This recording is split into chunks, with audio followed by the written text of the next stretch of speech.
Gue masih inget banget momen itu berdiri di pusat komando. Ruangan bergetar, layar radar nyala merah, titik-titik gerak cepat. Jantung gue deg-degan, tiba-tiba suara di intercom pecah. Tatanan keamanan global sudah berubah. Disitulah gue sadar, dunia yang kita kira tenang ternyata cuma tipuan. Itu rapuh banget. Mungkin sekarang lo lagi rebahan di sofa, scroll TikTok sambil mikir, itu bukan urusan gue. Ini bukan sekadar berita di TV coy, ini pribadi. Bayangin aja, tiba-tiba listrik kota lo mati total karena serangan siber. Atau kawanan drone yang lo kira cuma mainan tiba-tiba terbang di atas kepala, merekam setiap gerak-gerik lo. Atau konflik di belahan dunia lain yang lo bahkan gak tahu di mana, langsung bikin harga sembako di pasar lokal naik gila-gilaan. Ini kenyataan baru. Lo sama gue bukan penonton, apalagi figuran. Kita semua ada di arena ini. Mau gak mau, ini bukan lagi teori konspirasi. Ini emang realita. Lo pikir siapa yang paling kuat hari ini? Negara dengan tentara paling banyak? Rudal paling gede? Salah besar. Kekuatan sejati sekarang adalah soal memegang prinsip.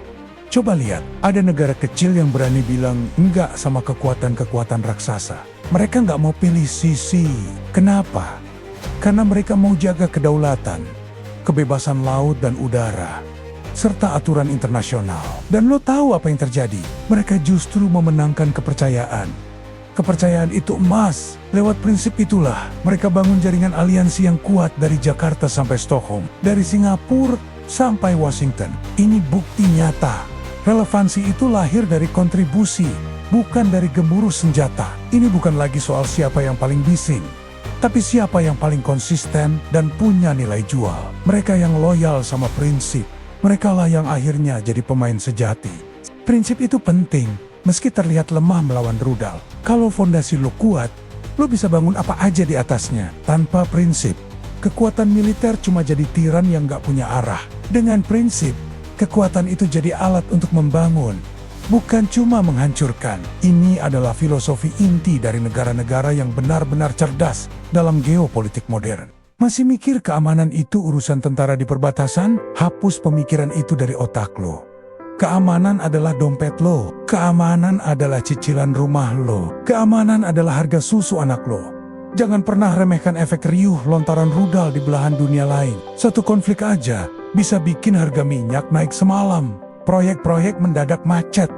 Gaji lo bisa tertunda. Perekrutan karyawan dibekukan. Kenapa? Karena jalur suplai terganggu. Investor panik dan ekonomi global itu terhubung kayak jaring laba-laba raksasa. Kalau satu benang putus, yang lain ikut goyang. Lo ngerasainnya di dompet lo. Gue ngerasainnya di faktur tagihan. Ini bukan cerita heroik dari medan perang jauh di sana. Ini adalah fondasi fundamental untuk setiap gaji, setiap cicilan, setiap kebutuhan keluarga lo. Kalau fondasi ini goyang, semua bangunan di atasnya ikut roboh. Lo nggak bisa punya karier stabil, pendidikan bagus buat anak, atau bahkan tidur nyenyak kalau fondasi keamanan negara lo nggak kokoh. Paham? Jadi, bagaimana kita menghadapi musuh yang kini bersifat digital, geopolitik, dan psikologis? Jawabannya jelas, kemitraan plus one. Ini bukan sekadar jargon, tapi strategi penting untuk bertahan di abad ke-21. Bayangin, lo bangun jembatan sekutu, bukan cuma sama tetangga lo doang, tapi juga sama negara-negara di Eropa yang punya teknologi siber paling canggih. Sama perusahaan-perusahaan teknologi di Asia yang punya inovasi pertahanan disruptif. Sama mitra latihan yang jaraknya setengah dunia jauhnya. Lo nggak cuma nambah satu teman, tapi nambah satu lapisan keamanan yang beda. Dengan strategi ini, lo nggak kasih celah buat tekanan ekstrem. Nggak ada negara yang bisa ditekan. Kalau punya banyak teman kuat, lo jadi batu karang yang nggak gampang dihancurkan. Kalau satu pintu tertutup, lo punya puluhan pintu lain yang terbuka. Ini soal diversifikasi risiko. Tapi di level negara, ini soal membangun ekosistem pertahanan yang saling menguatkan. Bukan cuma mengandalkan satu atau dua kekuatan. Ambil contoh nyata. Kenapa Israel bisa bertahan di tengah konflik yang gak ada habisnya? Mereka gak cuma ngandelin kekuatan militer sendiri. Mereka punya kemitraan plus one dengan AS, dengan negara-negara Eropa tertentu, Dan dengan jaringan intelijen global, itu yang bikin mereka jadi batu karang. Mereka membangun jembatan untuk transfer teknologi, pertukaran intelijen, dan dukungan politik. Itu dia yang paling penting.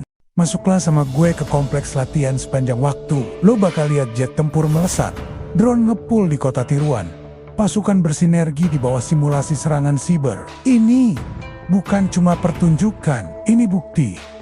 Setiap rupiah pertahanan negara itu diperas sampai tetes terakhir.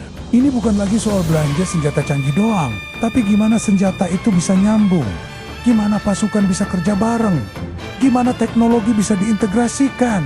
Gue merasakan getar mesin tank di bawah kaki gue. Gue lihat sendiri sukarelawan nyusun skenario digital yang bikin pusing kepala. Disitulah gue sadar, interoperabilitas kemampuan semua elemen ini buat kerjasama. Itu kunci bertahan hidup. Kalau sistem lo nggak nyambung, kalau pasukan lo nggak bisa komunikasi, kalau teknologi lo berdiri sendiri, lo cuma buang-buang uang. Ini bukan cuma soal punya alat canggih, tapi gimana lo pakai alat itu secara optimal dalam sebuah orkestra yang terkoordinasi. Ini adalah investasi nyata, bukan cuma di alutsista, tapi di modal manusia, di kekuatan berpikir, di latihan yang realistis, di teknologi yang scalable. Pemerintah yang cerdas bakal mikir jauh ke depan. Gimana caranya investasi hari ini bisa menghasilkan keamanan jangka panjang? Jawabannya ada di sinergi. Tapi tahu nggak, apa kekuatan terbesar dari semua ini? Bukan tank, bukan jet, bukan bahkan teknologi siber. Itu adalah solidaritas. Ini yang paling mahal, paling nggak bisa dibeli. Kita bicara puluhan ribu personel siap tempur yang siap mati demi negara ini. Ratusan ribu cadangan yang siap kapan aja dipanggil. Jutaan mantan prajurit yang sekarang jadi duta pertahanan di masyarakat. Dan yang paling penting, setiap keluarga mereka dan setiap pemberi kerja yang menopang mereka. Ini bukan cuma militer. Ini adalah 4 lapis benteng yang gak kasat mata terbentuk dari kepercayaan dan tanggung jawab bersama. Lapisan pertama, pasukan inti profesional. Lapisan kedua, cadangan yang terlatih. Lapisan ketiga, veteran yang membawa semangat kebangsaan. Lapisan keempat yang sering terlupakan, masyarakat sipil yang peduli dan mendukung, yang paham bahwa keamanan itu tanggung jawab kita semua. Ketika benteng ini berdiri kokoh, lo nggak cuma punya tentara yang kuat, lo punya negara yang kuat, lo punya masyarakat yang kuat, dan itulah yang bikin lo nggak bisa diganggu-gugat. Ini pertahanan menyeluruh. Ini bukan cuma teori di buku, ini praktik yang bikin negara-negara kecil bisa berdiri tegak di hadapan raksasa. Oke, sekarang giliran lo. Kalau negara kecil aja bisa bangun tameng sekuat itu dari prinsip, teknologi, dan solidaritas, kenapa lo cuma bisa jadi penonton? Waktunya lo jadi arsitek keamanan lo sendiri. Gimana caranya? 1. Belajar, tetap terinformasi. Jangan cuma telan berita mentah-mentah. Cari tahu, pahami konteksnya. Baca dari berbagai sumber. Lo nggak bisa jadi pemain kalau otak lo kosong. 2. Dorong institusi kita. Jangan cuma ngeluh. Aktiflah, tuntut akuntabilitas. Dukung inisiatif yang membangun jaringan aliansi dan ketahanan yang sama. Suara lo itu penting. Pakai itu. 3. Bangun jaringan lo sendiri. Prinsip kemitraan +1 itu berlaku buat lo juga. Jangan cuma fokus ke lingkaran pertemanan yang itu-itu aja. Terkoneksi sama orang-orang yang bisa ngasih lo perspektif baru, keterampilan baru, peluang baru. 4. Siapkan diri lo secara pribadi. Ini bisa berarti belajar pertolongan awal, punya rencana darurat keluarga, atau bahkan cuma melatih berpikir kritis lo. Keamanan itu dimulai dari unit terkecil, diri lo sendiri, dan keluarga lo. 4 kata itu harus nancap di pikiran lo. Sinergi siber. Kita harus terhubung, harus bisa kerjasama. Digital itu keniscayaan, stabilitas nyata. Ini tujuan kita, bukan cuma janji manis, tapi hasil yang bisa dirasakan semua orang. Karena hanya saat kita bersatu, terhubung secara digital, berpegang pada prinsip, dan tak tergoyahkan, kita bisa mengubah ketakutan jadi kebijakan, kekacauan jadi kohesi, dan ketidakpastian jadi stabilitas yang kokoh. Ini bukan lagi soal apakah badai akan datang. Badai itu sudah di sini. Pertanyaannya sekarang, apakah lo siap berdiri tegak ketika itu tiba? Atau lo cuma mau jadi korban yang hanyut? Pilihan ada di tangan lo.